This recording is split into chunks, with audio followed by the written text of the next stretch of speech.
Halo sob, selamat datang di channel Sobat Madridista Indonesia. Channel yang memberikan berita seputar sepak bola khususnya Real Madrid. Buat kalian yang baru bergabung, jangan lupa untuk klik like dan juga subscribe agar kalian tidak ketinggalan informasi lainnya dari channel Sobat Madridista Indonesia. Selamat menyaksikan Hala Madrid.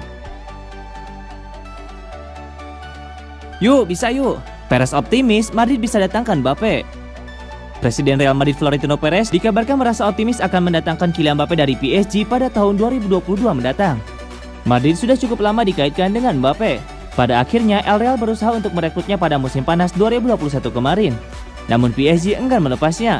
Madrid pun sampai melepas penawaran 2 kali. Bahkan Madrid juga disebut telah memberikan penawaran menggiurkan hingga mencapai 180 juta euro. Namun PSG bersikeras enggan melepasnya.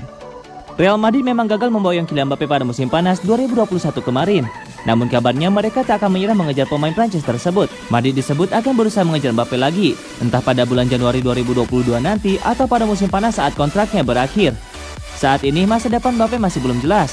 Akan tetapi kabarnya Florentino Perez disebut merasa percaya diri akan bisa mendatangkan pemain gesit itu ke Real Madrid, khususnya pada musim panas 2022 mendatang. Kabar itu dilansir oleh Direktur Gol via Sportmall. Laporan itu menyebut Perez menyampaikan rasa optimisnya itu pada seorang supporter El Real. Laporan itu juga menambahkan Manchester City memang ikut mengejar Mbappe. Namun Perez tetap merasa optimis klubnya bisa memenangkan perburuan pemain 22 tahun tersebut. Real Madrid belakangan ini disebut mengalami kesulitan finansial. Hal itu membuat mereka diklaim tak akan bisa jor-joran beli pemain termasuk Kylian Mbappe. Namun pernyataan berbeda diungkapkan oleh Presiden La Liga Javier Tebas. Ia mengklaim Madrid tak cuma bisa mendatangkan Mbappe tapi juga Erling Haaland sekaligus. Madrid telah menjual pemain hingga 200 juta euro. Mereka punya cukup uang untuk mendatangkan Mbappe dan Haaland sekaligus, kata Tebas. Mereka belum kehilangan uang, dan lebih dari itu mereka telah menjual dengan baik. Justru yang tidak bisa saya pahami adalah klub PSG yang mengalami kerugian beban gaji 400-500 juta euro tetapi menolak tawaran untuk Mbappe, serunya. Kans Real Madrid untuk memboyong Kylian Mbappe dari PSG pun terbuka lebar, sebab penyerang gesit itu enggan menekan perpanjangan kontrak yang ditawarkan PSG.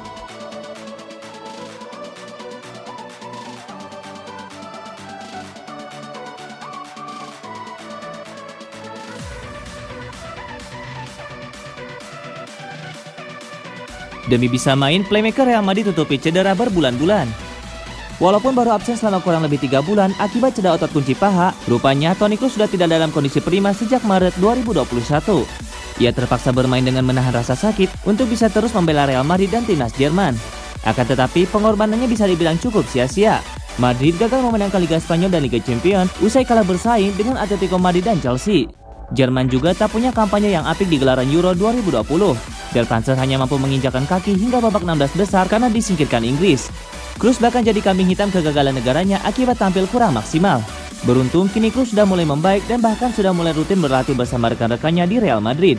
Setelah fit, gelandang 31 tahun itu akan segera kembali mengisi starting 11 Los Blancos. Setelah menderita selama 6 atau 7 bulan terakhir, akhirnya aku bisa melakukan sesi latihan normal. Rasanya luar biasa. Aku belum bermain lagi sejak Euro, jadi mungkin harus banyak menyesuaikan diri lagi, beber Kroos kepada Gol. Cederaku sedang datang sejak Maret, dan aku tahu suatu saat aku tidak bisa menahan rasa sakitnya lagi. Aku ingin istirahat namun tidak bisa karena masih ada Liga Champions dan Euro saat itu. Aku bermain dengan bantuan obat penahan nyeri. Tidak ada intensi untuk melakukan operasi karena aku selalu percaya pada metode ortodoks. Hasilnya selalu positif untukku, kata Toni Kroos. Kroos juga menyatakan jika ia siap comeback secepat mungkin bahkan saat Real Madrid menjejal seri Tiraspol di Eropa. Partai penyisian grup D tersebut akan digelar pada hari Rabu 29 September 2021 mendatang di Santiago Bernabeu.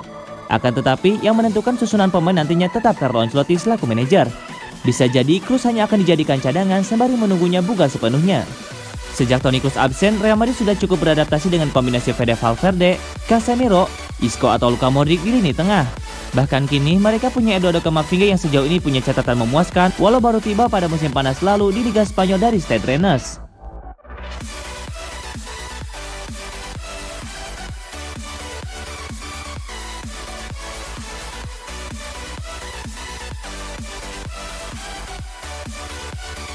Real Madrid ditahan Villarreal, presidennya terlibat kecelakaan. Real Madrid apes betul di pekan ke-7 La Liga.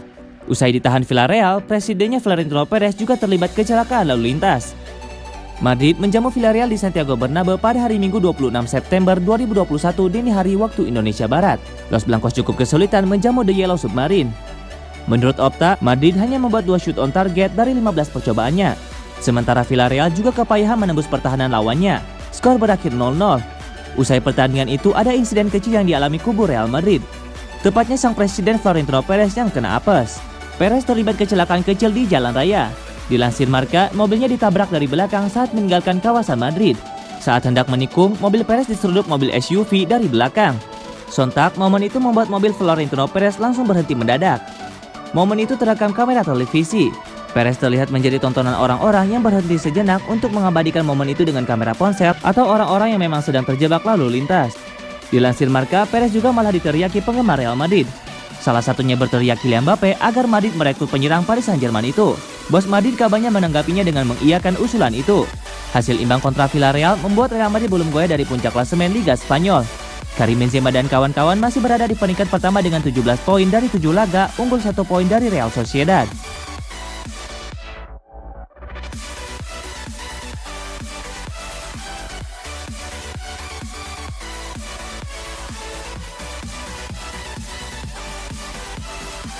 Carlo Ancelotti sebut Karim Benzema seperti anggur, layak sahabat Ballon d'Or. Pelatih Real Madrid Carlo Ancelotti menghujani strikernya Karim Benzema dengan pujian tinggi. Dia bahkan menjagokan pemain Prancis itu menyambut penghargaan Ballon d'Or. Bahkan Carlo Ancelotti menyebut Karim Benzema seperti anggur yang bertambah kualitas dan mahal saat menua. Penghargaan Ballon d'Or sangat didambakan para pemain kelas dunia. Selama 1 dekade terakhir, penghargaan itu didominasi oleh Lionel Messi dan Cristiano Ronaldo. Kini persaingan menjadi lebih terbuka dan lebih menarik karena dominasi Messi dan Ronaldo mulai menunjukkan tanda-tanda menurun. Di sisi lain, Benzema tampil menawan selama 2021, sehingga namanya mulai digadang-gadang sebagai kandidat. Striker Prancis berusia 33 tahun telah memulai musim ini dengan berapi-api, mencetak 8 gol dan 7 assist bersama Real Madrid. Untuk apa yang sedang dia lakukan dan untuk apa yang sudah dia lakukan, dia harus berada dalam daftar calon pemenang, kata Ancelotti tentang Benzema. Karim punya waktu untuk memenangkannya. Entah bagaimana saya meragukan ini adalah musim terakhirnya. Dia seperti anggur yang baik, semakin tua dia semakin baik. Imbuh mantan pelatih Everton dan AC Milan itu. Ya, usia Benzema kini tidak muda lagi. Dia telah menginjak usia 33 tahun yang sering dianggap senja untuk seorang pesepak bola. Kontribusi awal musim ini menunjukkan betapa pentingnya Benzema untuk Madrid dan Ancelotti awal musim ini. Los Blancos mungkin memasuki musim terpenting dalam proyek pembangunan tim. Benzema telah menjadi bintang utama Madrid sejak kepergian Cristiano Ronaldo. Dia melakukannya dengan sangat baik dalam 3 musim terakhir dan kini perannya akan jauh lebih penting. Striker Prancis ini tidak hanya jadi andalan di lini serang. Sekarang dia berperan sebagai kapten dan harus membimbing pemain-pemain muda seperti Vinicius Junior dan Rodrigo.